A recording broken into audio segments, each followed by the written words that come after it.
Ako po si Noli Sadon, nakatira po ako sa Taytay, Rizal. At ako po ay isang negosyante na ngayon po ay nagne-network na ng NGT Tibicos. Ako po ay na-involve sa NGT Tibicos sapagkat ako po ay na-inlove sa produkto. Bakit po? Dahil ako po mismo nakaranas ng magandang epekto ng Tibicos. Sapagkat ako po ay dating mayroong arthritis. Subalit, nung ako ay uminom po ng NGT Tibicos, ay laking pasasalamat ko po at nagulat ako na wala ang aking arthritis o RITS. Kaya maraming salamat po sa NGT Tibicos.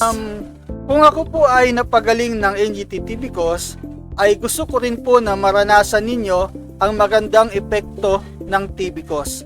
Kaya sa mga nangangailangan ng produktong ito, ay mas maganda masubukan nyo po ang Tibicos sapagkat ito po ay malaking tulong sa ating katawan at magbibigay ng ginhawa sa ating pakiramdam. Doc Honey Tibicos, tiyan ka bubuti, tiyan ka gagaling. Tibicos, #1.